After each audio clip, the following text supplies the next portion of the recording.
I'm not sure the JGR team meeting was very productive this week, and NASCAR's TV ratings have nosedived in recent weeks. I've got at least a half a dozen reasons why.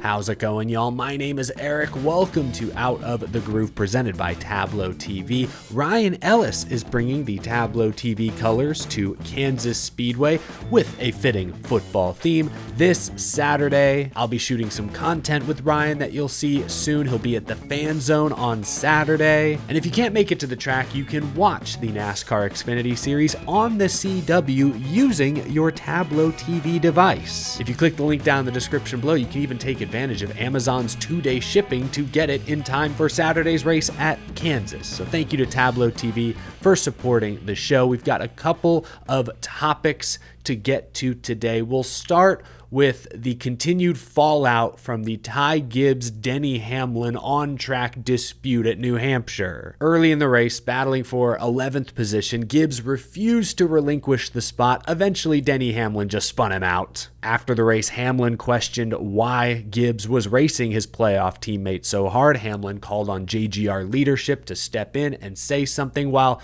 Joe Gibbs, the leader of JGR, said it was for the drivers to settle between themselves. I've already shared my perspective. I think both drivers failed to see the bigger picture. Ty Gibbs shouldn't have raced his teammate so hard, considering what they had at stake. At the same time, Denny Hamlin did not need to escalate things by wrecking the guy. That creates tension at the shop, drama in the media. Not Denny's best idea. Anyway, supposedly there was a Joe Gibbs Racing competition meeting Monday afternoon that presumably both Denny Hamlin and Ty Gibbs were a part of. But I'm not sure it was the most productive of meetings, because yesterday, Tuesday, after said meeting supposedly should have taken place, Ty Gibbs on his Instagram story reposted a clip from Kevin Harvick's podcast where Harvick came down pretty hard on Denny Hamlin. That was intentional, right? Is that the moment that derails Denny Hamlin's 2025 championship? That decision. I have this screenshot from Ty's repost where he included a little finger emoji pointing at the quote as if, in my opinion, to say, yeah, I agree with this. Yeah, so Harvick asked the question, is this the moment Denny Hamlin's championship run gets derailed? And Ty Gibbs reposted it. I get why Ty Gibbs is upset. He feels taken advantage of. Why do I have to lay over for somebody else? I don't think Ty Gibbs deserved to get wrecked on Sunday. That's frustrating for sure, but now is not the time for these kinds of posts. Now is the time to do what's best for the company, to squash this beef, or at least don't let it keep spilling out into the public eye. Keep this drama contained through at least Phoenix. Then you can settle things in the offseason. If this carries over into the start of 2026, okay, settle it then. I cannot wait to see how the 54 and 11 race each other the rest of this year. Will Ty Gibbs swallow his pride, be more respectful, give his teammates an extra lane if needed? Or will Gibbs double down, stand on business, race his teammates as hard as ever? This is part of why this is such an awkward situation, because Ty Gibbs is not only a driver out there trying to create a legacy, build a career for himself,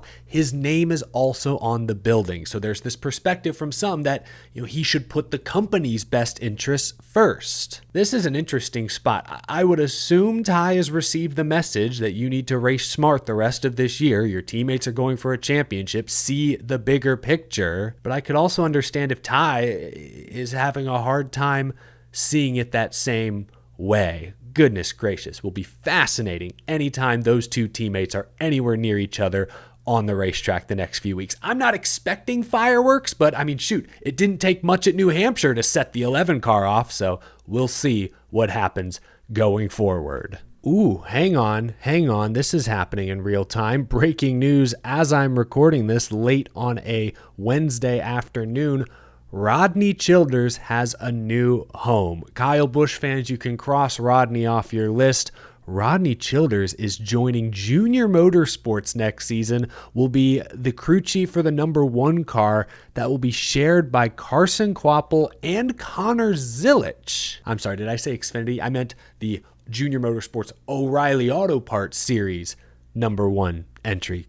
goodness, I'm going to spend all offseason trying to get used to that change. I'm just reacting to this in real time. A couple of thoughts. First off, okay, Kvapil won't be full-time, is what it sounds like. It says here, it will be crew chief of the number 1 Chevy with drivers, plural, Carson Kvapil and Connor Zilisch. So Zilisch, we know, full-time Cup with Trackhouse, still going to get some O'Reilly Auto Parts Series seat time.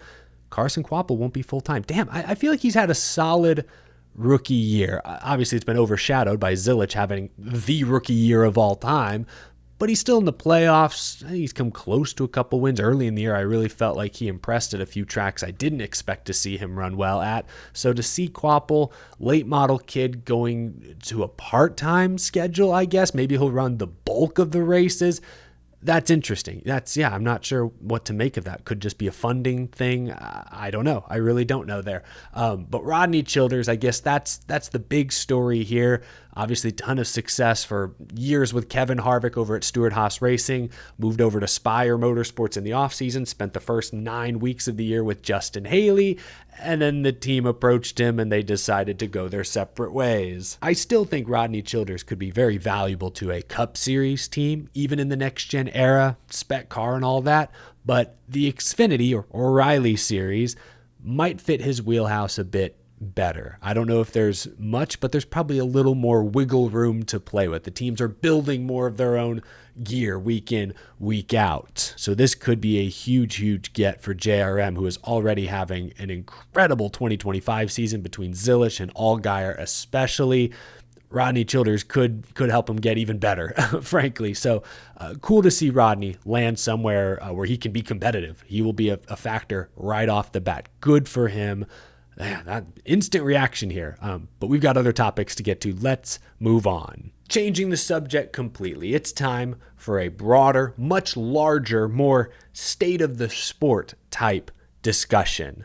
The TV ratings for the NASCAR Cup Series race at New Hampshire were not good. USA Network earned only 1.29 million viewers, which is down 500,000 viewers from the same race weekend 1 year earlier on the same network. This might be the least viewed non-rain delayed Cup Series race ever. It's got to be the lowest ratings I've seen in my lifetime for sure. And this has been an unfortunate trend over the past couple of months, really ever since TNT took over those 5 races, and then when USA carried the torch, ratings have not been great by and large. And this is why this is such a broad, difficult conversation, because there is no single explanation. And unfortunately, I don't think there's an obvious solution. I put out a tweet today listing like a half a dozen possible factors, things that NASCAR, I believe, will need to address, challenges they'll need to overcome if they're going to dig themselves out of this ratings hole. I'm going to repeat some of those now. These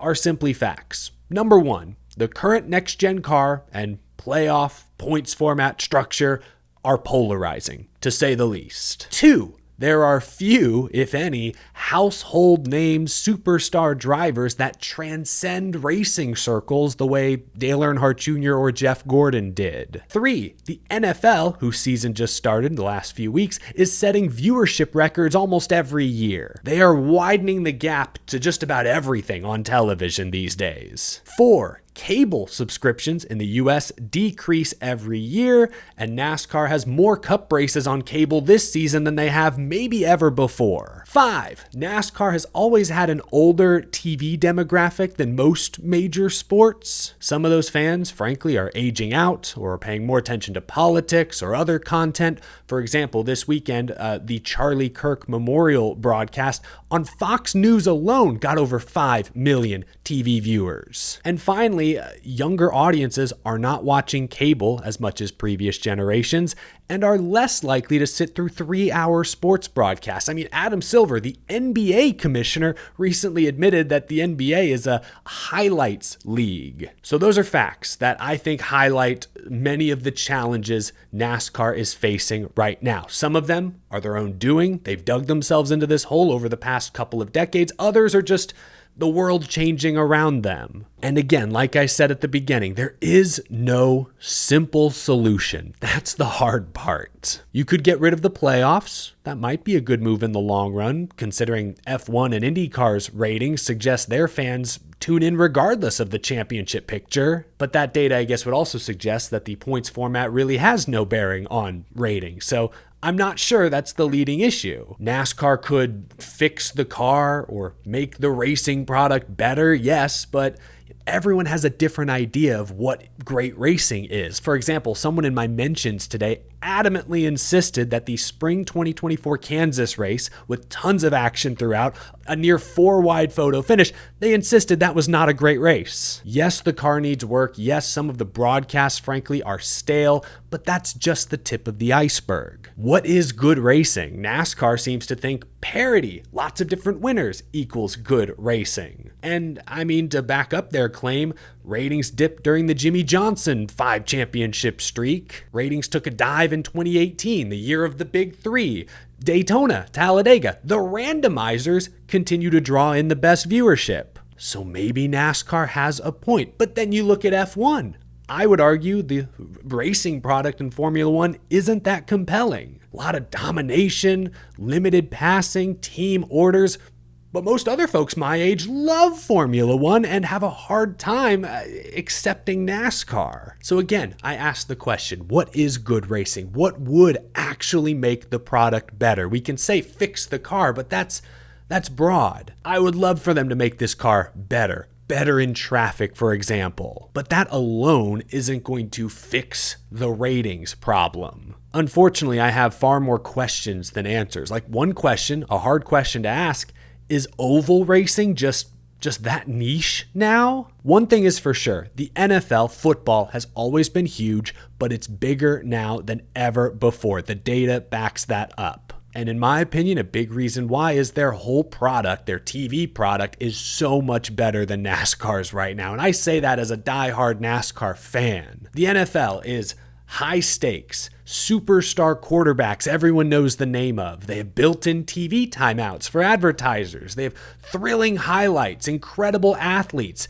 Just about every game is on network television, Fox, NBC, CBS. The NFL is arguably the perfect TV product. How does anyone compete with that? The answer is no one really is consistently competing with that right now. So that's why I say there are more questions than answers. I think having so many races on cable TV when cable is consistently dwindling year after year, NASCAR took the bag, teams getting paid better in the short term, but by the end of this TV contract, I worry this deal will look like a dinosaur. We need star drivers to develop organically. It can't be forced, I think I counted 9 or 10 Cup Series drivers are from North Carolina. Like, that's great. Love North Carolina. But that means, guys like Kyle Larson, Tyler Reddick, who are from the West Coast, Shane Van Gisbergen, who's from an entirely different continent. Lean into that difference. What makes them unique? I'm excited about the new video game that releases here in a few weeks. It's been a long time since young fans have had a quality console game to sink their teeth into. I hope this delivers on that. I've said many times, in the 2000s, the video games helped cement my NASCAR fandom. Hopefully this new NASCAR 25 iRacing collab can be that for the next generation. There are plenty of possible solutions, but again, there are more questions than answers. That's the difficult part. I made that tweet today and got hundreds of replies, many agreeing with my list, some disagreeing, many more just adding to it. Like, I listed, a half a dozen or so possible problems with the ratings. You could easily list a half a dozen more. We could be here all day debating, brainstorming, issues with the current NASCAR product and ecosystem and trying to figure out the best way to get out of this ratings hole. But there is no one clear, perfect answer or solution. I'll wrap up this rambling rant, I guess, with this. I always try to be constructive on this show, and I think identifying these challenges can be constructive, but I'd like to try to offer some solutions. The best I can do is urge NASCAR to control what they can control, like the playoff format. It's too complicated right now. We all agree. The one race winner take all finale, it feels cheap. It doesn't feel earned. Get rid of that, bare minimum. Simplify the playoffs. Start there. The car needs to handle better in traffic. Goodyear's done a great job with the tires to make some of these short track races far more interesting. Moving the needle, moving in the right direction, that's good. Control what you can control. The new video game. Improve the things you can improve. You can't always control what the NFL is going to do. They're going to probably move the Super Bowl back a week. That's going to impact the Daytona 500. You may just have to react to whatever the NFL does. The NFL is king. In fact, now they're God Emperor at this point, but you can't really control that per se. Control what you can control, and hopefully everything else will over time fall into place. There's not one silver bullet. Getting rid of the playoffs isn't going to bring 3 million viewers back overnight, but simplifying the playoffs, updating the format to some extent could begin to move things in the right direction. Viewership habits are always changing. Package the product you have now and try to deliver it to these various platforms that younger fans are at. There's so much to consider. Frankly, it's a bit overwhelming, honestly, but I wanted to try and tackle that subject in an episode today. It's what everyone's talking about on Twitter and social media today, so I figured I would try to chime in. Leave a comment down below. Let me know what you think. I'll have more videos coming out later this week. I will be at Kansas Speedway Saturday and Sunday. In fact, Saturday at 12:45 local time, Brennan Poole and I will be at the NASCAR Experience stage doing a live episode of Sour Power Hour, our podcast ahead of the Xfinity Series race later that afternoon. So if you're at the track, come stop by, say howdy. That's all I've got for today, folks. I will see you in the next video. Take care, y'all.